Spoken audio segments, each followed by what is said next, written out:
ምክንያቱም አብሮ ሰይጣን ይዋለዳል አብሮ ይወለዳል የሚለው ትምህርት ከኛ ውጭ ይሄን ሊያስለቅቅ የሚችል ደግሞ ወንጌልም የለም ቁርባንም የለም ጥምቀትም የለም ነው። አሁን ትልቁ ራሳቸው ማክበሪያ ነው ሌላ አይደለም። ምክንያቱም ሰዎች ሰይጣን ይዘው ይወለዳሉ እኛ እናርቃለን ነው እንግዲህ ትልቁ የተፈለገው እና ነገር ግን የሚናገራቸውን ሰው መድረክ ላይ ደፈር ብሎ የሚናገር ሰው ከተገኘ ችግራቸውን ስላወቅንባቸው ምንድነኛ ችግር ምኑን ችግር የሚያውቁብን ያለንኳይ ያቆንጀል ምናስተምር ምናልባት እግዚአብሔር ለጥበብ የሚያመጣው ደው ያለ እኛ እናውቀው ሰውየውን ለመጥቀም ብሎ የሚያመጣው ደው ያለ እነዚህ ሰዎች በመሳይ ስላልሆኑ እንዲህ ያለው ነገር ይታያቸው። ምክንያቱም እነሱ ብዙ ሰው ማግኘት ደጋፊ ማብዛት ገንዘብ ማግኘት ሰይጣን ባይኖር ከተመታው መለፍለፊ አይቀርም እንዴ ስንት ወታደር ያስለፈልፍ የለ እንዴ የመታ የፖሊስ ጎማ ያስለፈልፋል ከተመታ የማይለፈልፍ የለም።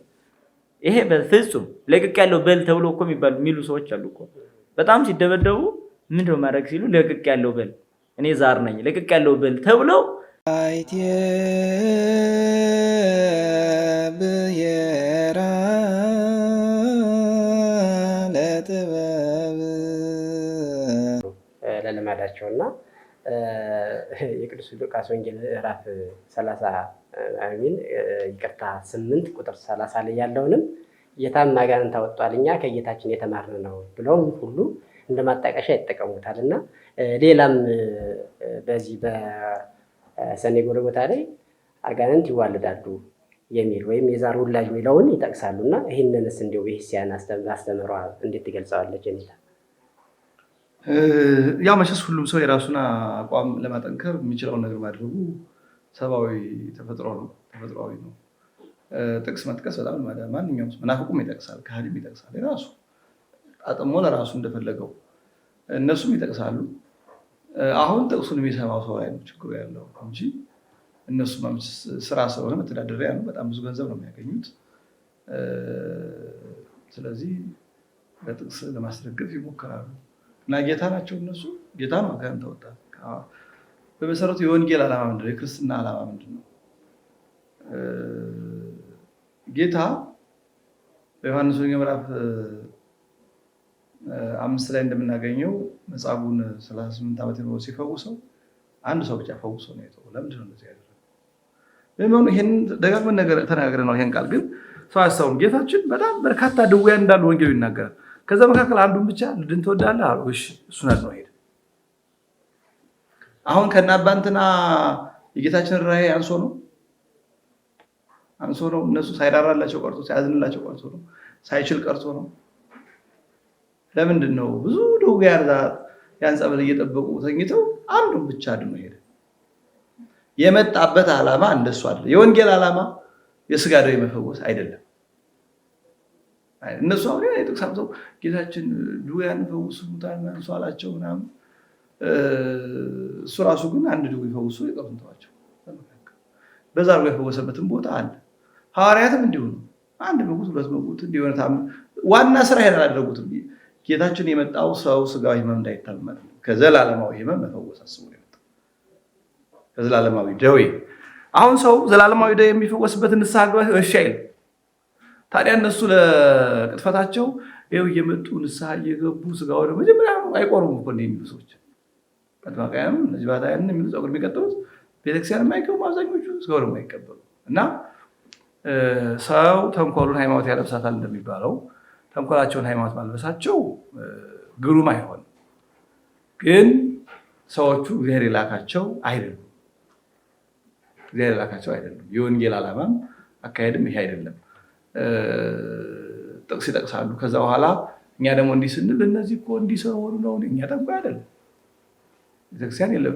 ቤተክርስቲያን እኛ የምናወግዘው ጠንቋይ ጥንቆላ እሰራለሁ ከአጋንንት ጋር እሰራለሁ የሚለውን እናወግዛለን። እኒህም አብረው የሚሰሩ ሰዎች ናቸው። በጣም የሚገርመው ግን ቤተክርስቲያን ቁማ መድረክ ላይ እነዚህ አጭበርባሪዎች ናቸው ስትል እንዲህ የሚሉ ሰዎች እኮ ያኛውን ጥንቆላ የሚደግፉ ናቸው። አይደለም። እኛ ሁለቱም አይደለም። ቤተክርስቲያን ሁለቱም ስም አጋንንት ጠርቼ ነገር የሚለውም አጥፊ ነው። እነዚህም ያው አንድ ናቸው። በመሰረቱ በቅርበት ደረጃ ካየ ነው ጠነቁላለሁ የሚለውም ሰው እንዲህም ሰው አንድ ናቸው። አብዛኛው ሰው የሚሄደው ደግሞ ለማስጠንቆል ነው። ሰዎች ሀብት እንትን እንዲልልኝ ይሄ በዚህ እንዲሆንልኝ ምናምን እንዲሆንልኝ እያለ ኦልሞስት የማስጠንቆል ስራ ነው እየሰራ ያለው ብዙ ሰው። ብዙ ሰው እና ነገር ግን የሚናገራቸውን ሰው መድረክ ላይ ደፈር ብሎ የሚናገር ሰው ከተገኘ ችግራቸውን ስላወቅንባቸው ምንድነኛ ችግር ምኑን ችግር የሚያውቁብን እኛ ወንጌል ነው የምናስተምረው። ጠንቋዮቹንም እናወግዛቸዋለን፣ እነሱም እናወግዛቸዋለን ተመሳሳይ ጥፋት ስለሚያጠፉ። ቅድም እንደተናገሩት የፕሮቴስታንቱን ዓለም ነው ኮፒ ያደርገው አመጣው ቤተክርስቲያኗን የብጥብጥና የጭቅጭቅ ቦታ ያደረጓት እና ክርስቶስ ድውያንን ስለፈወሰ ክርስቶስ ያደረገውን በሙሉ ሰው ያደረገዋል ሌላ ነገር ነው። ነገር ግን ክርስቶስ ራሱ ድውያንን በሙሉ አይደለም የፈወሰበት ጊዜ አለ። መርጦ አንድ ሰው አድኖም የተወበት ጊዜ አለ። ይህን ማወቅ ያስፈልጋል። ለምንድነው መጽሐፉን ፈውሶ እነዛ አይተዋቸው የመጣውበት አይደለም ማለት ነው።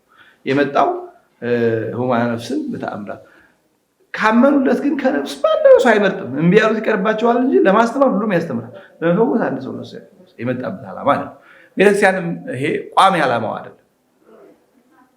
በዚህ ዓለም እስካለን ድረስ ደዌንና ሕመምን ከዚህ ዓለም ማጥፋት አይቻልም። ፈልገው የሚታመሙ አሉ። እነ ገብረ ክርስቶስ እኮ ጌታ ወይ ቆዳዬን ቀይረው ብሎ ገብረ ክርስቶስ እኮ ወዶ ነው የታመመው። ወዶ ፈቅዶ ደስ እያላቸው የሚታመሙ አንድ አባ ሚሳኤል ያሉት እና ድዊ ዘበአኮቴት ደስ እያለው የሚታመም ስላለ ምናልባትም እግዚአብሔር ለጥበብ የሚያመጣው ደዌ ያለ እኛ እናውቀው። ሰውየውን ለመጥቀም ብሎ የሚያመጣው ደዌ ያለ። እኒህ ሰዎች መንፈሳዊ ስላልሆኑ እንዲህ ያለው ነገር አይታያቸው። ምክንያቱም እነሱ ብዙ ሰው ማግኘት፣ ደጋፊ ማብዛት፣ ገንዘብ ማግኘት፣ ታምራት አድራጊ መባል እንጂ መንፈሳዊነት ስለሌላቸው እንዲህ ያለው አይታያቸው። እግዚአብሔር ለጥቅም የሚያመጣው ደዌ ያለ። ነፍስን ለመጥቀም ነፍስን ጤነኛ ለማድረግ ስጋን አሳመሙ፣ ነፍስን ጤነኛ ያደርጋል እግዚአብሔር። ስለዚህ ለዚህ መጣ ደዌ ያለ። ዓለም እስኪያልፍ ደዌን ከዚህ ዓለም ማጥፋት አይቻልም። እነሱ ግን እነዚህ ካህናት አያሳዝናቸው፣ ሰባኪናን የሚሉ ሰዎች ህዝቡ አያሳዝናቸው። እኛ የሚያሳዝነን ህዝቡ ከነሱ ብሎ ሲደፋ ነው። አሁን ሰሞኑን አንድ ነበረ እንዲህ ጭንቅላታቸውን በጥፊ እየደረገመ እኔ እንደው ሳየው መጀመሪያ ቀን ሳየው ይበላቸዋል። ሰው ሊደበደብ ይሄዳል። የትኛው ሐዋርያ ነው የደበደበው? ወደኛም ቤት እየገባ ነው። አንዳንድ አባቶች መስቀል እንዲህ የሚያደርጉ በመስቀል ሰው አይደበደብም። ጌታችን ነው ሐዋርያት ነው የደበደቡት። በመስቀል ይዳሰሳል ሰው መስቀል ይዳሰሳል። መስቀል አይደለም እንዴ በዱላ በመስቀል በጧፍ መደብደብ የሚባል የለም። አሁን ግን በጥፊ የሚደረገው በእርግጫ የሚጥሉ መጥተዋል። ስለዚህ ከነዩ ጩፋ ምንድን የሚሻሉት ሰዎች ላይ እንደውም እነዛስ ካልቸው የሚማታውም የሰለጠነ ነው። ከዛኛው ተፈወስኩ የሚለውም ሰው የሰለጠነ ነው። አውቅ ድራማውን አብረው ሰርተው ስለሚቆዩ ሲቃጣው ነው የሚወድቀው። እነዚህ እኮ የመጨረሻ የተደበደቧቸው እንዴ ጭንቅላታቸው ሲወደስ የተደበደቡ ያየናቸው። ይሄን አይቶ የማይረዳ ህዝብ እኔ እንዴት ጋርንት ሰይጣን ረቂቅ ነው፣ አያገባም አያጋባም። ምናልባት ሰይጣን ያደረባቸው ሰዎች ሰይጣንን መስለው የሚጓሉበት መንገድ ሊሆን ይችላል። እሱ ሌላ ጉዳይ ነው። ነገር ግን ይሄ አካሄድ ስህተት ነው ነው አሁን እያለ ያለ አካሄዱ ስህተት ነው። እውነተኛ ጸበል አለ ጥንቱን የፈለቀ። ከዛ ውጭ በየቤተክርስቲያኑ ቅዱሳን መጻሕፍት ተነበው ሰው ይጠመቅ። በዚያ ማዶ አባ ገሌ ያለ ይባላል። እዛ ገሌ ጸበል ሄድኩ አያድነኝም፣ ገሌ ጸበል ሄድኩ፣ ገሌ ጸበል ከዚህ ግን አንተ አዳንከኝ። እግዚአብሔር አይደለም አዳኙ። ጣዖት አምልኮ ነው ነገራችን ላይ። እንዲህ ያለ ቦታ ሄጄ ነበር አልዳንኩም፣ እንዲህ ያለ ቦታ ሄጄ ነበር አልዳንኩም። እግዚአብሔር ካለበት ቦታ ከዚህ በኋላ አሁን አንተ ጋር ስመጣ እንዳንኩ።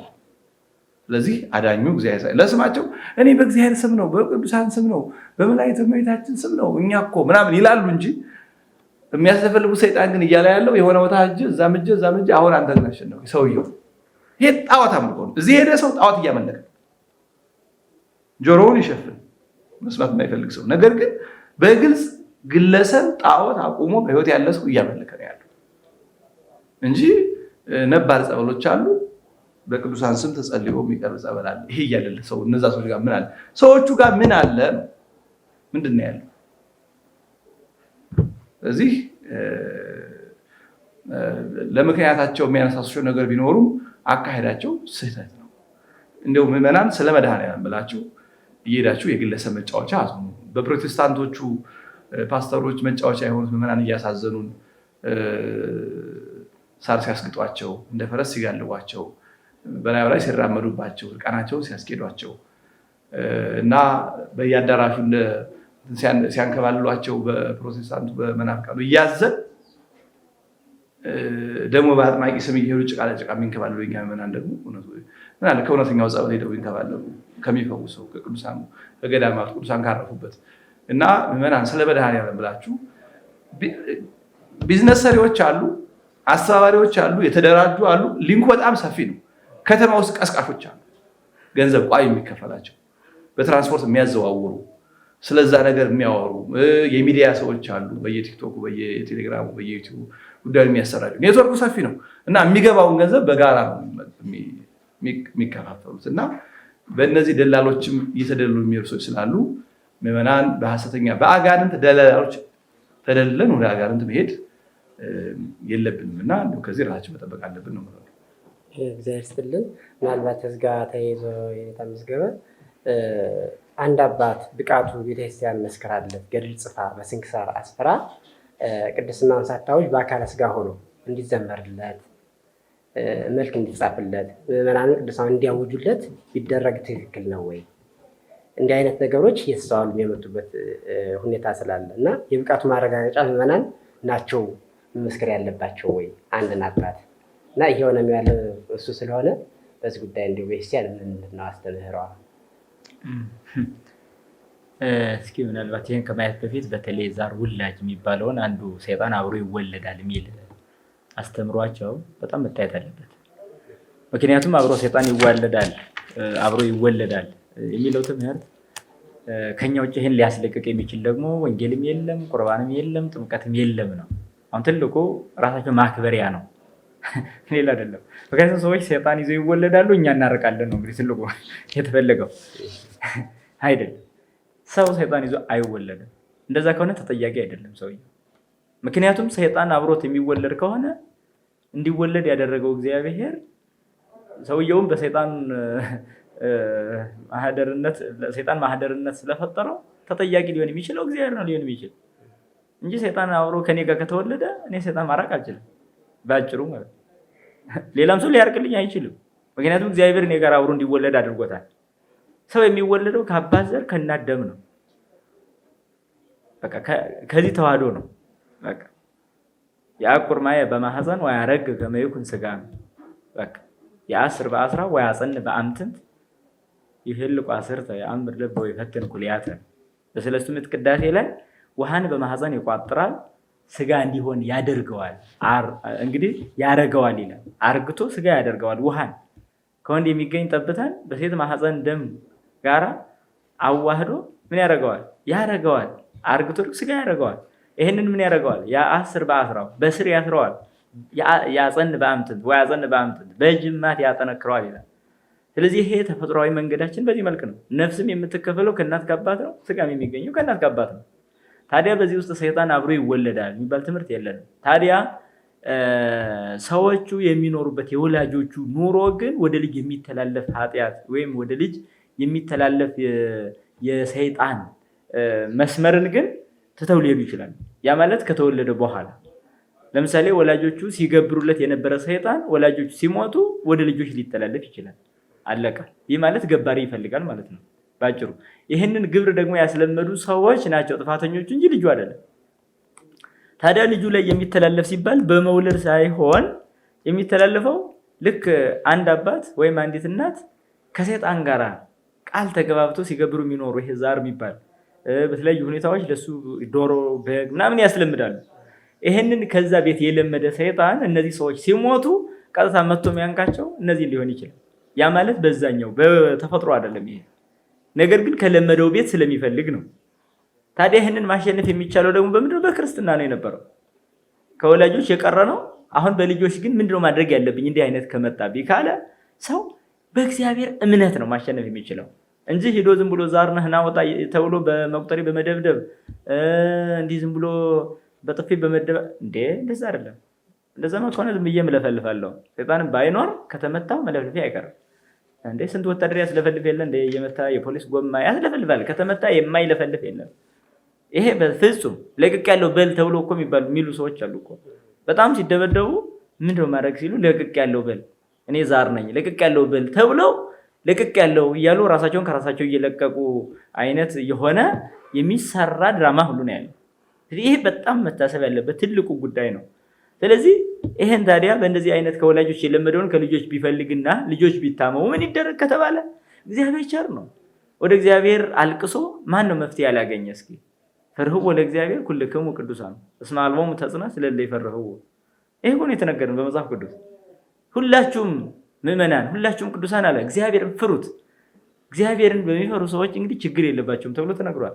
ስለዚህ ይሄን የሚያሸንፉበት አቅም እምነት ነው እንጂ ከአንዱ ግለሰብ ሄዶ መደፋት መደብደብ አይደለም። ይሄን ማወቅ አለበት። ታዲያ ያንን አስለቀቁ ብሎ ያስባሉ እንጂ ሰዎቹ ራሳቸው አድረው ነው የሚሄዱ። ይሄ በጣም ከባድ ነው። ረቂቁ ሰይጣን አይሻልም ታዲያ ግዙፉን ተሸክሞ ከመሄድ? እንዴ ይህ ማለት ሰይጣኑ ትክክል ነው እያልኩ አይደል፣ ግን ከአንድ ግለሰብ ግን ይሻላል። ይሁን አያስጠይቅም እንኳን ይሻላል። ምክንያቱም ሰይጣን ያደረበት ሰው ምንም ቢሆን ታመመ ነው ይበል፣ ሌላ ምንም የለው። ግለሰብ ያደረበት ሰው ግን ጣዖት አምላኪ ነው ግልጽ በሆነ የምናወራው ማለት ነው። ስለዚህ በሽታውን ተሸክሞ መኖሩ አያስኮንነውም ነበረ። የግለሰብ አምላኪ ከመሆን የአጭበርባሪ ተከታይ ከመሆን ይሄ ነው እና እግዚአብሔር ማረኝ ይቅር በለኝ ብሎ ነው መውጣት ያለበት ከእንደዚህ አይነት ልማዳዊ ኑሮም እንጂ እንዲሁ ግለሰቦች በመከተል መሆን የለበትም ነው። አሁን ይሄ የተነሳው እንዲሁ የቅዱሳን እንዲሁ ደረጃቸውን ብቃታቸውንስ ማን ነው የሚነግረው የሚለው ነገር በቤተ ክርስቲያን በነገራችን ላይ ጥንቃቄ የሚፈልግ ህይወት ቢኖር ብቃት የሚባለው ህይወት ነው። በጣም ጥንቃቄ ይፈልጋል። ቅድስና፣ ፍጽምና፣ ጣዕም፣ ብቃት የሚባሉ ነገሮች ደረጃቸው ከፍ ያለ ነው። አጋንንት ደግሞ እንደዚህ አይነቱን ይፈልጋሉ። ከፍ ባሉ ቁጥር ከፍ ባለ ነገር ስለሚፈትኑ በጣም ይጠነቀቃሉ። በተለይ ብቃት የሚባለው ትህትናን የተሞላ ህይወት ነው። ባጭሩ ሌላ ነገር የለው። ብቃት ማለት ፍጹም ትህትናን መሞላት ነው። ብቃት የሚባለው መብቃታቸውን እንኳን ሰው እንዳያውቅ መታገል ማለት ነው። ብቃት በራሱ ሌላ አዙሪት መንገዱ ትህትና ነው። ይህ በመጽሐፍትም የምናገኘው ብቁዓንን ብለው የሚናገሩ አንድንም ሰው አናገኝም። አንድም ቅዱስ እኔ ቅዱስ ነኝ ያለ እግዚአብሔር ብቻ ነው። ቤተክርስቲያን ቅዱሳን ናችሁ እያለች እንኳን ቅዱስ ነኝ ያለ ጻድቅ አናገኝም። ጻድቅ ነኝ ያለ ቅዱስም አናገኝም። በሚገርም ማለት ነው። እኔ ብቁ ነኝ ፍጹም ነኝ ያለም ሰው አይገኝም በፍጹም። ነፍሳቸው ከስጋቸው እስክትለይ ኃጢአተኛ ነኝ እንዳሉ ነው የሚያልፉ። ይሄ ነው እንጂ አሁን ዝም ብሎ ምዕመናን መጥቶ እገሌ እኮ በቅቷል እገሌ እኮ እንዲህ ብሏል ብሎ ቢያጭበረብሩ እንዲያውም አጋንንት በእነሱ አድረው አጭበረበሯቸው እንጂ ሌላ ምንም የለም። ስለዚህ ብቃት የሚባል በቤተ ክርስቲያን የሚለካው ራሱ በትህትናው ነው። በቅቶ ራሱ እንዳልበቃ አጋንንትን ውጣ ብሎ መገሰጽ እንኳን የሚችልበት ስልጣን ቢሰጠው ያንን ያስወጣው እሱ እንደሆነ እንዲታወቅ እንኳን ባለመፈለግ የመፈወስ ጸጋ እንኳን ቢኖረው የመፈወስ ጸጋ ከትህትና ጸጋ ጋር እስካልተገናኘ ድረስ ይሄ በአጋንንት በኩል የሚፈጸም ነው። ምክንያቱም ትህትና የሌለበት ጸጋ ብቃት በራሱ ሁሉ ወዳቂ ስለሆነ ማለት ነው። ለዛ አንድ አባት እኮ የመፈወስ ጸጋ ላይ ደርሰው እና አንዲት ጡቷ የታመመች ሴት አባ ገሌ ያድኑሻል ተብላ ይፈውሱሻል ተብላ ሄደች። ስትሄድ ግን ወደ እሳቸው እንደመጣች አውቀው መንገድ ቀይሰው እንዲሁ ገባ ብሎ የሆነ ጉዳይ ላይ እዛው ዝም ብሎ ቁጭ አሉ። ከዛ በኋላ ደረሰችና አካባቢው ላይ ጠርታ አባ ገሌን አላዩአቸውም ምናምን ብላ ስትጠይቅ ምን ያደርግልሻል? እሱ እኮ ወንበዴ ነው ሌባ፣ እሱ አጭበርባሪ አይደል? ምን ያደርግልሻል ነው ያለው። አይ እኔ ጡቴን አሞኝ ይፈውሰኛል። ደግሞ እሱን ብሎ ፈዋሽ ሌባ ወንበዴ እኮ ነው። እፍ ሂጂ አልዋት ማለት ነው። ከዛ ደንግጣ ተመልሳ ሄደች። የቤቷ ስትደርስ ግን ተፈውሳለች። መፈወሳቸውን እንኳን እንዳታውቅ ማለት ነው። ይሄ ምን ይፈልጋል? በጣም ጥንቃቄ ይፈልጋል ማለት ነው። እንዲሁ ደረጃ እንኳን ቢኖር ማለት ነው። እንዲሁ አንድ እንኳን ሰው ጸጋ አለኝ ደረጃ አለኝ ብሎ ማሰብ ባይገባ የሚያስብ ካለ እንዲያውቅ የምንፈልገው ትህትና የሌለው ደረጃ የለም። አለቀ። ትህትና መስታወት ናት። ትህትና የማትንሸራተት መሬት ናት። አስተማማኝ ናት ትህትና ማለት። በዚህ ውስጥ የሌለ ግን በቃው ነቃው ቢል ራሱ የለም፣ ወድቋል። ለዚህ ነው አባ ሽኖዳ ማንኛውንም ጸጋ እንዲሰጥ እግዚአብሔርን ከጠየቅ ትህትናን አብሮ እንዲሰጥ ጠይቅ፣ አለበለዚህ ያለህን ጸጋ እንዲወስድ ጠይቅ ብሏል። ምክንያቱም ያለ ትህትና ጸጋ በሙሉ ፈሳሽ ነው፣ ወዳቂም ጭምር ነው ማለት ነው። በሙሉ ማለት የመፈወስ ጸጋ ሊሰጥ ይችላል እናምናለን። ነገር ግን ትህትና ከሌለው ይሄ በእግዚአብሔር ዘንድ የተጣለ ነው፣ የወደቀ ነው። የማስተማር ጸጋ ሊኖር ይችላል። ትህትና ከሌለ አሁንም ወዳቂ ነው። የመሰማት የመደመጥ ጸጋ ቢኖረው ያው ወዳቂ ነው። ምንም ጸጋዎች በሙሉ በትህትና ይቋጠራሉ። እዚያ ትህትና ያልቋጠራቸው ሙሉ ፈሳሾች ናቸው፣ ወዳቂዎች ናቸው። ስለዚህ በቤተ ክርስቲያናችን ላይ እኔ ፈዋሽ ነኝ እኔ እንደዚህ ነኝ ብሎ የሚያስቡ ሰዎች እንደወደቁ ይታዩ በራሳቸው ማለት ነው። አሁንም ከቅዱሳን እናንሳ እስኪ። ለምሳሌ አንድ ትልቅ አባት በጣም የፈውስ ጸጋ ያላቸው ናቸው። የአንድ ንጉሥ ልጅ አጋንንት አድሮባት ሰይጣኑ ምን ብሎ ነው የለፈለፈው? ከአባ ገሌ ካልወሰዳችሁ አልወጣም። ሊፈትናቸው እኮ ነው። ከአባ ገሌ ካልወሰዳችሁ አልወጣም ማለት ይዘው ሄዱ። እኔ አባት ላይ ያደረሱና አባታችን እባክዎትን እንደው በዚህ ያደረ ሰይጣን ቢብሎ ነው ፈውሱ ተብለው ውጣ ብለው ገስጸው ሊያስወጡ ሲሉ ሰይጣን ቅድሚያ ምን አለ? አባት አንድ ጥያቄ ልጠይቅ ነው። አንድ ጥያቄ ልጠይቅ በል ጠይቃሉ። በቀጭ ብቻ ነው የፈቀዱ። ሌላ እንዲለፈልፍ እንዲናገር አልፈቀዱም። ጠይቃሉ። ጌታ በወንጌል በጎቹም በግራ ፍየሎቹ ማነው በጎቹም በቀኝ ፍየሎቹም በግራ ያቆማቸዋል የሚለው በጎቹ እነማን ናቸው? ፍየሎቹ እነማን ናቸው ብሎ ጠየቀ። እንግዲህ ይሄ በጣም ከባድ ወጥመድ ነው። ያን ሰው ብቃቱን ሁሉ የሚያፈርስ ወጥመድ ነው። እንግዲህ በዚህ በሰይጣን የተጠመደው እኔ አባት ግን ዝም ብለው ፈጥኖ ነው የመለሱት። መልሱን ራሱ ምን አሉ? ከፍየሎቹ አንዱ እኔ ነኝ፣ በጎቹን ግን እረኛው ያውቃቸዋል። አንተ ግን ዝም ብለው ወጣሉ ማለት ነው። አሁን ይሄ ምን እንደሚያሳየው ብቁአን ጭራሽ ራሳቸውን ከበጎች እንዳንዱ ቆጥሮ አያውቁም። ከፍየሎቹ አንዱ እኔ ነኝ፣ በጎቹን ግን እረኛው ያውቃቸዋል። አንተ ግን ዝም ብለው ወጣ። በዚህ ሰዓት ይላል መለፍለፍ የለም ምን የለም፣ ተመታ እኮ በቃ። በነገራችን ላይ አጋንንት የሚወጡባቸው መንገዶች የእምነት ጉዳይ እንዳለ ሆኖ ትልቁ ትህትና ነው። እንደ ትህትና ሰይጣን የሚጠላው ነገር የለም፣ ትልቁ ማለት ነው። ለዚህ ነው አንድ ሰይጣን ያደረበት ልጅ አምጥተው አንድን ደቀ መዝሙር ወይም ረድ በገዳም ረድ ነው የሚባለው እና የሚረዳ ደቀ መዝሙር በጣም ትሁት ነው እና እባክህ አድንልን ብለው ሲወስዱ ያ ሰይጣኑ እንዳለ ተነሳስቶ ወስዶ በጥፊ መታው። ይህን ረድ ይህ ረድ ምን ቢል ጥሩ ነው? ይሄኛውን አዞረለት። ሲያዞርለት ይላል ወዲያው ወጥቶ ሄደ ነው የሚለው። ምንም አላደረገም። መደብደብ የለ ተደብድቦ አወጣ ማለት ነው። አሁን ደብድበ ሰይጣን ይወጣል። ትህትና አጋንንትን በሙሉ ያቃጥላቸዋል።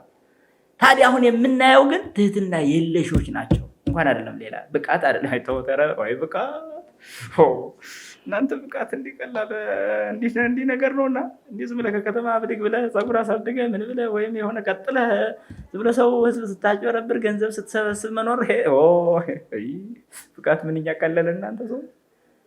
ብቃት ማለት እኮ ሰማያዊ መንግስት ላይ የተጨህ መሆን ማለት እኮ ነው። ጣዕመ እግዚአብሔር ማግኘት እኮ ነው እንዴ። ስጋ ወደሙ መቀበል የማይችሉ ሰዎችን ብቃት እየተባሉ እንዲሁ ህዝብ መከተሉ በጣም አሳዛኝ ነው። ስለዚህ ብቃት እንኳን ያላቸው ሰዎች የሚመሰከሩት ከሞቱ በኋላ ደረጃቸው ታይቶ ተአምራታቸው፣ ትምህርታቸው፣ ብሂሎቻቸው ታይቶ ማለት ነው። በጣም የሚገርም አሁን ቤተክርስቲያናችን ከጥንት ጀምሮ ቅዱሳንን ለቅድስና ደረጃ ስትሾም እንኳን በቅድስና መኖራቸው የሚታወቁባቸው መለያዎቹ እንዲያውም ተአምራትን መሰረት ያደርጋሉ። በሚገርም ማለት ልዩ የሆኑ ብሂሎቻቸውን፣ ልዩ የሆኑ መንፈሳዊ ተመስጦቻቸውን፣ ልዩ የሆኑ ከሰው ጋር የኖሩበት ያኗኗር ስልት ያኗኗር ፍቅራቸውን እና ለእግዚአብሔር የኖሩበት የተጋደሉ መንገዳቸው ነው እንዲያውም የሚታየው እንጂ ዝም ብሎ ገሌን አስለፍልፎ ነበር ገሌም ጻድቅ ነው ገሌም እንደዚህ ነው የሚባል መስፈርት ራሱ የለንም። ስለዚህ ሊታይ ይገባል ማለት ነው እና በምዕመናን የሚመሰከር አይደለም። አንዱ ሰው ቢያንስ እንኳን ካረፈ በኋላ በብዙ ዓመታት የኖረበት ኑሮ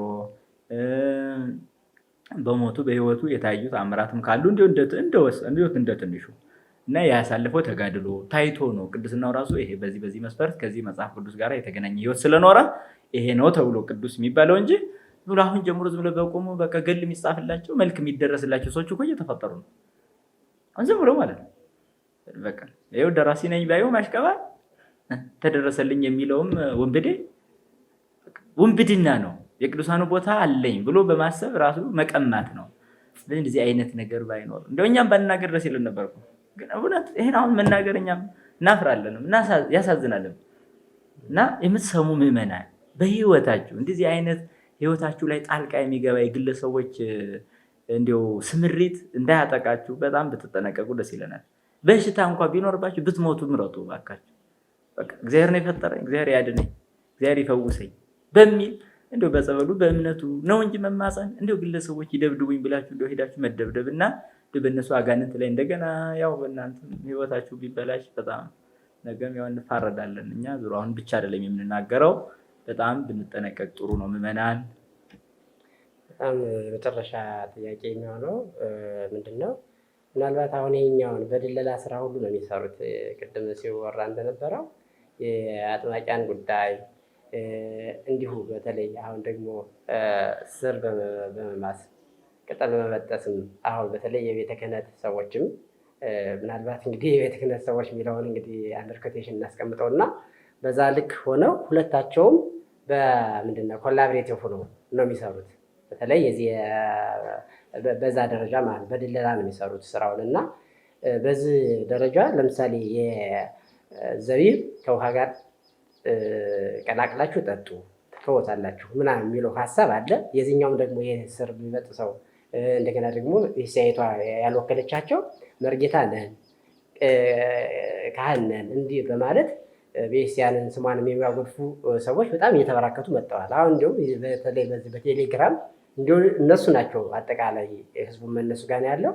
በዚህ ደረጃ እንዲሁም ምዕመናን ከዚህ ርቀው ራሳቸውን እንዴት ሊጠብቁ ይችላሉ? እንደገና ደግሞ ቤተክርስቲያኒቷ ራሱ ድርሻውን ወስዳ እንዲህ አይነት ሰዎችን በምን ደረጃ ነው እርምጃ መውሰድ ያለባት የሚለውን ሀሳብ ኃይለማርያም ጨምረው ቢነግሩ መልካም። እንግዲህ ሁሉም አጥፊ ናቸው። በጣም የሚገርመው ወደ 3 አይነት ሰዎች ናቸው ያሉት። ቤተክርስቲያን አካባቢ ገብተው አልዋጣላቸው ሲል ሄደው ተሐድሶ ነን ብለው ከነሻሻቸው ካባ አድርገው እየተወራጩ የሚሳደቡ አሉ። እንዲህ ናት ምናምን። እስቲ እንግዳ ሻሹን ጥሎ ያወራ፣ ካባውን ጥሎ ያወራ፣ ካህን ለመምሰል ለብሶ ምናምን እንዲህ እናውቃለን። እኔ ሰዎች ግን እንደውም አንደኛው ጠንቋይ ነበርኩ እያለ እኛ ስንጠነቁል እዚያ ስንጠነቁል ነበር ምናምን። ሲጠነቁል ኑሮ ስላልተማረ ቤተክርስቲያን ሰው አይደለህም ሲባል የሚቀጥሉ ደግሞ ተሐድሶ ሆነ። ገሚሶቹ ደግሞ ትምህርቱ ምንም የሌላቸው የአጥባቂነት ጸጋ አለን ብለው ተነሱ። ገሚሶቹ ደግሞ እዚህ ውስጥ ሆነው በድብቅ የሚሰሩ ይኖራሉ። ይሄ ድሮም ጀምሮ ቤተክርስቲያን የምታወግዘው ነገር ነው። ነገር ግን ከሆነ ግለሰብ ይኖራል። ይሄ ችግር ከሆነ ግለሰብ ይኖራል። ቤተክርስቲያን ግን ሁሉንም ትመክራቸዋለች፣ ትገስጻቸዋለች፣ እምቢ ካሉም ታውዛቸዋለች። ሁሉንም ያው ከመናፍቃን ቤት የሄዱት ጠምጣሚዎችና እናጠምቃለን የሚሉት አንድ አይነት ናቸው ለእኔ። በህዝብ የሚቀልዱት አሁን በጣም ሀብታቸው በዝተዋል። በልጅ ልጅም እያረፈ ነው መንፈሱ። አሁን የእነ አባ ግርማ ልጆች አባ ይሉታል እነሱ። ልጅየው መኪና ላይ ሆኖ እንደዚህ በመኪና ያደረገ ምናምን የማይገባው ህዝብ ነው። በነገራችን ላይ ምምን ተስፋ አለመቁረጣችን ነው እንጂ ሰው በአንድ ጉዳይ ላይ በተደጋጋሚ ከተነገረው በኋላ ካልተመለሰ መተው ነው የሚገባው። እነዛና አንድ አይነት ናቸው። እናጠምቃለን ባዮቹና ከተሐድሶ ቤት ሄደው ሸምጦ የሚለፈልጉት አንድ አይነት ናቸው። ሁለቱም እዚህ ቤት የሚሆናቸው ያሉ ቤተክርስቲያንን ለስጋዊ መጠቀሚያ ፈልገዋት፣ ቤተክርስቲያን ደግሞ የንጉሳዊ መጠቀሚያ የስጋዊ መጠቀሚያ ስለማትሆን ደግሞ በአገልግሎትም ገብተው እንዳይቀጠሩ ምንም ሙያ ስለሌላቸው ይህን ሲያጡ ግማሾቹ ተሐድሶች፣ ግማሾቹ ደግሞ ተሐድሶ የሚመስል የፕሮቴስታንት አጥማቂነት ይዘው ገቡ። ሁለቱም አንድ አይነት ናቸው። ካህነን ብለው ደግሞ አለን ብለው ውስጥ ለውስጥ የሚሰሩት ደግሞ እነሱ ደግሞ ሌላ ዘርፎች ናቸው። ቤተክርስቲያን ሁሉንም ትቃወማለች። ምናልባት ቤተክርስቲያን አጥርቶ ማየት የሚያስፈልገው ነገር ምንድን ነው? ጥንቆላና የባህል መድኃኒትን ማወቅ በጣም መልካም ነገር። ጥንቆላና የባህል መድኃኒቶችን ማወቅ። አሁን እናቶቻችን ብድግ አድርገው ዳማከሴውን ቆርጠው ምች ሲመታን መቀባት፣ የሆነ ነገር ከብቶች ሲመቱ የብትር መድኃኒት ይባላል ንግላ ወዲያው። እነዚህን ከአባት ከእናት በደንብ ወላጆች የሚጠቀሙባቸውን ከተለያየ አካባቢ ባህል ሰብስቦ የሚሰራ የባህል ሐኪም ካለ እሱ ሐኪም ነው የሚባለው። ምንም ስመ አጋንንት ሳይጠራ ሌላ የተለየ መንፈስ የሚባል ነገር ሳይጨምር የኔ እናት የምታውቀው አንድ ይኖራል፣ የእርሶ እናት የምታውቀው አንድ ይኖራል፣ የአንተ እናት የሚያውቁት ይኖራል። ሌሎችም የተለያየ አካባቢ የሚታወቁ ነገሮችን የሆነ የሆድ ህመም ለቁስል ለምናምን አሁን ለምሳሌ ግንታሮት የሚያድኑ እንደዛ እነዛን ሰብስቦ ሰንዶ እጽዋቱን ጠባያቸውን አውቆ መጠናቸውን አውቆ የሚሰራ ካለ ምንም ሳይቀላቅል የባህል ሐኪም ይባላል። በባህል ሐኪም ስም ደግሞ ጥንቆላ የሚሰራ ደግሞ አለ። የባህል ሐኪም ይሉና ከዛ በኋላ ለምናምን ማስታወቂያዎቻቸውን እየሰማው ነበር ሰሞኑን። ያ ጥንቆላ ነው። ጥንቆላና የባህል ሐኪም ለይቶ መምጣት ያለበት። የባህል ሕክምና በጣም ምርጥ ነው። የዘመናዊ ሕክምናና የባህል ሕክምና አንድ አይነት ነው። የምንበላው ክኒና ምንድን ነው? የምንጠጣው ሽሮፕ ምንድን ነው? የምንወጋው ስሪንጅ ምንድን ነው? ወይ እጽዋት ናቸው፣ እጽዋት ፍሬ ወይ ቅጠል ስር አይደለ ወይ ከእንስሳት የተወሰደ ነገር ነው። አለቀ። ሕክምና ነው። ይሄኛው ስታንዳርዳይዝ ተደርጓል፣ መጠን ተበጅቶለታል፣ እንደዚህ። ይሄኛው ደግሞ እንደዛ ነው። ይሄን ማሳደግ ይቻላል። ጥንቆላና የባህል መድኃኒት መለየት ያስፈልጋል። ግን አሁን በባህል መድኃኒት ስም ደግሞ ጠንቋዮች እየመጡ ነው። ጠጋ ሲባሉ መጽሐፍ ገልጠን ምናምን የሚደገማለው ምንድን ነው? እሱን በደንብ ማየት ያስፈልጋል እንጂ የባህል ሐኪሞች ናቸው። ለይተው ነጥረው ከመጡ ስመ አጋንንት ከመጥራት በቀይ ዶሮ በጥቁር ዶሮ ተዘፍዘፍ ምናምን ደሙን አርደህ ምናምን ይሄን አዙረህ ከሚባል ነገር ንጹህ ሆነው ይሄኛው ቅጠል ለእንዲህ ያለ መድኃኒት ጥሩ ነው፣ እንዲህ ያለ ቅጠል ስንዴ ለረሃብ መድኃኒት ነው አይደለም? ስንዴ ጤፍ እንጀራ ለረሃብ መድኃኒት ነው። በቃ ይሄ መድኃኒት ነው። እንደዚህ የሚያደርጉት የባህል ሐኪም ነው የሚባሉት።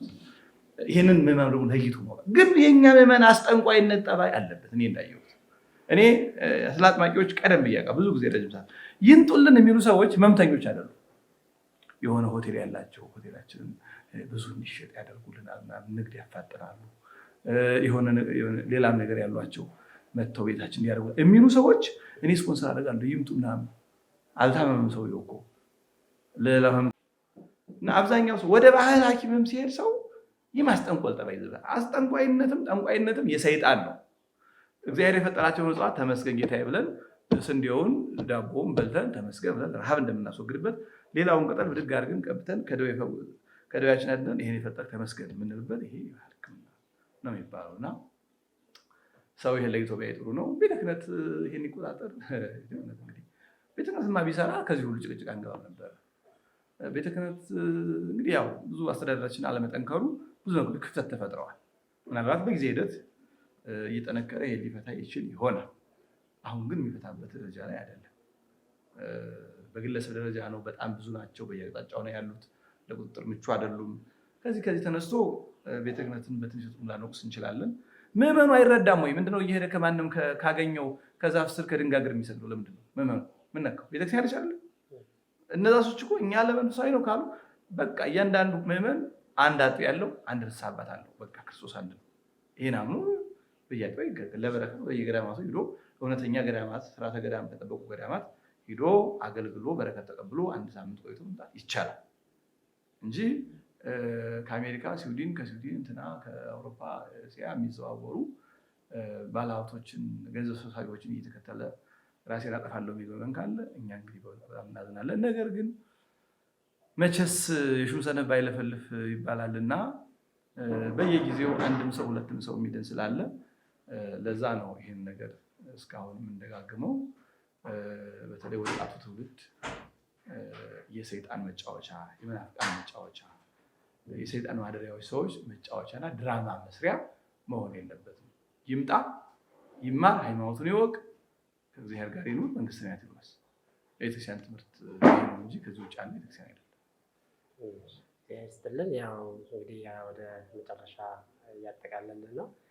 ምናልባት የኔታ መዝገበ እዚህ ጋር ጨምሩበት እንዳለ ካለ ይጨምሩና ምናልባት አሁን ይሄ እንደዚህ አይነት ችግሮችን ቤተክርስቲያን መዋቅሯ ካልሰራቻቸው በመዋቅር ደረጃ እንዲሁ ምዕመናን፣ ትምህርት ቤት፣ ጽዋ ማህበራት የሚባሉት ሌሎቹም እንዲሁ ቤተክርስቲያን ያደረጃቸው በመዋቅር ደረጃ ያሉት ምን ማድረግ መቻል አለባቸው? እንዲሁ ዝም ብለን አባቶቻችን መሪዎቻችን እንዲሁ ዝም ስላሉ እኛ ዝም ማለት አለብን ወይ? በዚህ ደረጃስ እኛ ድርሻችን ምንድን ነው እንደ አማኝ የሚለውን እንዲሁ እርስዎ ቢነግሩን።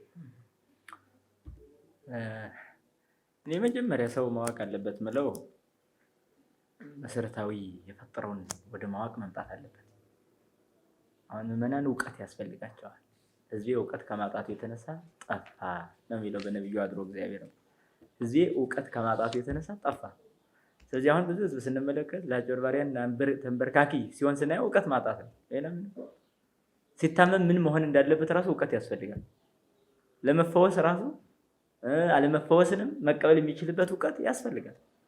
ስለዚህ እውቀት ከማጣት የተነሳ ጠፋ ስለሆነ የሚለው በቤተ ክርስቲያናቸው ስር ቁጭ ብለው አሁን ደግሞ እግዚአብሔር ይመስገን ጉባኤ ቤቶችም እየተበራከቱ ሰባክያን መምህራን እየተፈጠሩ ያሉበት ዘመን ነው። መጻሕፍት የሚጻፉበት ዘመን ነው። ስለዚህ መጻሕፍትን በማንበብ ከመምህራንም በመስማት የቤተ ክርስቲያናቸውን እውቀት ማወቅ አለባቸው። ይሄ ነው። እውቀት ካጡ መጥፋታቸው አይቀርም በእርግጠኝነት ማለት ነው። እና እውቀት ማጣት ያጠፋል። እውቀት ማጣት ያጠፋል። ምክንያቱም ለምሳሌ የአጋንንት ትምህርትና የመንፈስ ቅዱስ ትምህርት ለይቶ ለማወቅም እውቀት ያስፈልጋል። አሁን ለምሳሌ አንድ ሰው ትንቢት ተናገረ ቢባል አሁን ሲፈጸም ከሰማ ወዲያው ሊያምን ይችላል ሰው። ምክንያቱም ይሄን ለይቶ የሚያውቅበት ደረጃ ስለሌለው እውቀት ስለሌለው ማለት ነው። ስለዚህ ነው መሰረታዊ እውቀት ከሌለው አጋንንት ትንቢት አናግረውት ሁሉ ሊያታልሉት ይችላሉ አንዱን ሰው ማለት ነው። ይህን በተመለከተ በተለይ በራእይም በህልምም በትንቢት መልክም አጋንንት እንደሚገዙና ያንን ደግሞ ተከትሎ የሚሄዱ ሰዎች እንደሚጠፉ በሰፊው ተገልጿል። በመጻሕፍትም በአበው ትምህርትም አሁን በህልም ደረጃ ራሱ አጋንንት እውነት ሊያሳዩ ይችላል። ነገ ወዲያ ስለሚሆነው ነገር ህልም አሳይተው ህልም አይቻለሁ እያለ ሰውየው ህዝብን እንዲያስከትል ያደርጋል። ለዚህ ነው አባ እንጦንስ በህልም የሚያምን መነኩሴ የዲያብሎስ መጫወቻ ነው የሚለው። በህልም የሚያምን መነኩሴ የዲያብሎስ መጫወቻ ነው። ይህ ማለት ነው አንድ ጊዜ ባየው ህልም እውነት ሲሆን ያይና ሁልጊዜ በህልሙ ማመን ይጀምራል። ከዛ በኋላ ዲያብሎስ ደግሞ መቋሚያ የለውም። ሁሉን ነገር እያሳየ አውቆ የሚጠፋበትን ህልም ያሳያል መጨረሻ ላይ ማለት ነው። በዚህ በነገራችን ላይ የተጎዱ በርካታ ምዕመናንም በርካታ መነኮሳትም ይገኛሉ። አሳርጋለሁ ብሎት አስከትሎት ገደል የወረወረው መነኩሴ አለ። ሰይጣንን አምኖ ማለት ነው በህልም የሚያምን በህልሙ ክርስቲያኖች ሲኦል ገብተው አይሁድ ገነት ገብቶ አሳይቶ አይ ክርስትና ይሁዲ ነው እውነቱ ብሎ ወደ ይሁዲዝም ይሄደ አለ። ስለዚህ በእንደዚህ አይነት ህልም፣ ትንቢት፣ ራእይ በሚባሉ ነገሮች ሁሉ እንደሚያታልሉ ማወቅ የሚጀምረው መጽሐፍ ቅዱስ ሲያውቅ ሃይማኖቱን ሲያውቅ ነው ማለት ነው። እውቀት ከሌለ ይጠፋል። ይህንን በተመለከተ ባለመሰላሉ ዮሐንስ ሰይጣን በታችኛው ቀበሌ ላይ ትልቅ ስልጣን አለው ይላል። ይህ ማለት ነው የታችኛው ቀበሌ ማለት የዓለም ነው። በዚህ ዓለም ላይ ስለሚደረጉ ነገሮች ሁሉ አስቀድሞ የመገመት እና አስቀድሞ ነገሮችን ለሰዎች የማስተላለፍ ብቃትና አቅም አለው። ሰይጣን ቢሆን በጣም መንፈስ ስለሆነ ስጋን የለበሱ ሰዎች የማያውቁትን ቀድሞ ያውቃል። ከዛ በኋላ ለአንድ ስጋ ለለበሰ ሰው እንዲናገረው ያደርጋል። ከተናገረ በኋላ እውነተኛ ነው ብሎ ሰዎች እንዲከተሉ ያደርጋል ማለት ነው። በእነዚህ አይነት እንደሚያስገዙ አጋንንትን ማወቅ ያስፈልጋል። ይሄ ከሌለ ግን ዝም ብሎ መከተል ነው የሚሆነው እና በዚህ ጥንቃቄ ማድረግ እውቀት ያስፈልጋል ነው። ሌላኛው ደግሞ ከስርዓቱ ውጭ የሆነ ሲመጣ አለመቀበል። በቃ ከምዕመናን የሚጠበቅብን ድርሻ ይሄ ነው። ስርዓተ ቤተክርስቲያንን፣ ትውፊትን፣ ዶግማን የሚንዱ ነገሮች ሲመጡ እውቀቱን ካወቅ ነው ያ ተሽሮት መጠበቅ አለ። ስርዓቱ ተበላሸ። እሺ ለምሳሌ የፈውስ ቀን ተባለ። የፈውስ ቀን የሚባል ቤተክርስቲያን አስተምሮ የለም።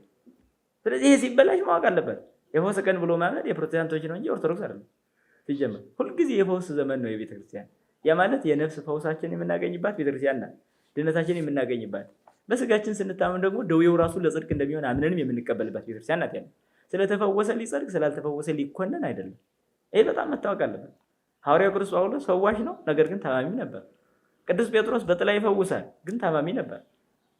ስለዚህ ህመም ማለት ራሱ እንደ ኃጢአት ሊቆጠር አይገባም በቤተክርስቲያናችን። እንዲያውም የበለጠ ነፍሳችንን የሚያጠራ ከኃጢአት የሚያነጻ ጭምር ነው። ይሄ ሁሉ መሆኑ ታውቆ ከስርዓት ውጭ የሆኑ የመፈወሻ መንገድ አይነት ሲመጡ ወዲያው መንቃት፣ ይሄ ምንድን ነው ማለት ያስፈልጋል። ምክንያቱም እነዚህ አጭበርባሪዎችም ራሳቸው ስላልተማሩ ከቤተክርስቲያን ከዶግማ አስተምሮ ውጭ ነው የሚናገሯቸው ንግግሮች ራሱ። ይህን ለይተው ማወቅ አለባቸው። አውቀዋለሽ ስርዓት ሲበላሽ ምን ያደርጋሉ ማለት ነው? አለመቀበል። ስለዚህ ቤተክርስቲያን ላይ ራሱ እኮ ብዙ ሲበላሽ እያየ ዝም ማለት አባዜ መጥቶበታል ህዝቡ። ይህም በጣም ያሳዝናል። የእነሱ ላይ መስላቸው ቤተክርስቲያን ሲበላሽ እያለ መተውን ይመርጣል እንጂ ብዙ ጊዜ ለምንድን ነው ብሎ አስተያየት ሰጥቶ አባቶችን ሳይቀር ለምን ብሎ መያዝ እንደሚችል አያውቅም። አሳታፊነቱን የራሱ ተሳታፊ መሆኑን ራሱ ይረዛል። ስለዚህ ድርሻችን ስርዓት ሲበላሽ፣ ትውፊት ሲጣስ፣ እንደዚህ አይነት ህዝብን የሚያጠፉ ነገሮች ሲመጡ ራስን መጠበቅ ነው ድርሻው። ከዛ በኋላ ደግሞ ለምን ብሎ ደግሞ መጠየቅ፣ ለምንድን ነው የሆነው ብሎ ሳይቀር እንደገና የራሱን ሀሳብና አስተያየት መስጠትና ባለቤት መሆን፣ ለቤተክርስቲያን ባለቤት መሆን። ምክንያቱም ቤተክርስቲያን ምዕመናን የሚድኑባት የመዳኛ መንገድ እና ቦታ ስትሆን፣ ነገር ግን የአጭበርባሪዎችና የተንኮለኞች መፈልፈያ ስትሆን ሲያይ ሰው ለምንድን ነው ማለት አለበት፣ ባለቤት መሆን አለበት። ድርሻው ነው። የግድ መዋቅር መጠበቅ እንዲህ ማለት ብቻ ሳይሆን በየአካባቢያችን የሚፈጠረው ነገር ከቤተክርስቲያን ስርዓት ውጭ የሆነ ነገር ሲፈጸም አይቶ ዝም ሳይሆን ለምንድን ነው ራስን ማዳን አንድ ነገር ነው። ሌላው እንዳይጠፋ ግን ሁላችን አንድ ሆኖ መነጋገር ግን ሌላ ነገር ነው። ስለዚህ ይሄ ተግባራዊ ሊሆን ይገባል። ይሄ በሌለበት ግን በቃ እኛ ዳና መለጥን ብንል እንኳን ልጆቻችን አያመጡም። በነገራችን ላይ ለምሳሌ አንዱ አንባቢ ነው ይሆን ወይ ሃይማኖትን ያወቀ ይሆን ራሱ አይግባ፣ በቃ ጥሩ ለአጭበርባሪዎች ላይበላ ይችላል። እሱ የወለደው ግን ምን ያህል ከነዚያ ነፃ ሊሆን ይችላል ነገር አይታወቅም። ስለዚህ ቤተክርስቲያን የበለጠ ስርዓቷን ማስከበር ያሉት ለልጅ ልጅ ጭምር ስለሆነ ለዛ ተብሎ ነው የሚሰራው። ነገ ልጆቻችን መልሰው ለነዛ ተገዥ ከሆኑ የኛ ለነሱ አለመገዛትና አይ ሃይማኖቴን አውቃለሁ ማለት በራሱ ብቻውን በቂ አይደለም። ያ ነገር እንዲጠፋ የሚሰራ ስራ ሲኖር ነው። ስለዚህ እነዛም ሰዎችም የሚድኑት እንደዛ ሲሆን ነው። ራሳቸው ሰዎቹ ራሱ ይድናሉ። ተንኮላቸውን ካወቅንባቸው ይለይላቸዋል። የኛ ከሆኑም እኛ ጋር ይኖራሉ ንስሐ ገብተው፣ የኛ ካልሆኑ ደግሞ ይወጣሉ። እስከዚህም ጭምር ነው መሰረት ያለበት። በሽተኞች ውስጥ ገብቶ ሊበክሉ አይገባም። ሐዋርያው ቅዱስ ዮሐንስም በመልእክቱ ተናግሯል። በቃ በጣም በሚገርም ማለት ነው። ይህ አሃዊነ ዛቲ እቲ ዳሃሪት ሰዓት የመጨረሻይቱ ሰዓት ይህች ናት። ከመሰማይክሙ መይመጹ ብዙሃን ሐሳውያን ወናሁ ይእዜኒ መጹ ብዙሃን ሐሳውያነ መሲሕ። ብዙ ሐሰተኞች እንደሚመጡ ሰምታችሁ ነበረ። ስለዚህ አሁን ብዙ ሐሰተኞች መጥተዋል። የሚገርም እኮ ነው። የመጽሐፍ ቅዱስ ቃል እኮ በቃ ለአሁን የተጻፈ የሚመስል በቃ አሁን ለአሁን በቃ ስለዚህ ብዙዎች ሐሰተኞች መጥተዋል ነው የሚል። ይሄን ብሎ ብቻ የሚተው አይደለም። በሚገርማችሁ የኛ ቢሆኑ ከኛ ጋር ይኖሩ ነበር ብሎ የሚናገረው ቃል በተለይ ልብ ይመታል። የኛ ቢሆኑ አለ ከኛ ጋር ይኖሩ ነበር። የኛ ስላልሆኑ ግን እንዲታወቁ ወጡ። በቃ ወዞ ምንየነ እስመ ይኮኑ ምንየነ ሶበሰ ምንየነ እሙንቱ እምነበሩ ምስሌነ ወባይቱ ይታወቁ በቃ ከመ ይኮኑ ምንየነ።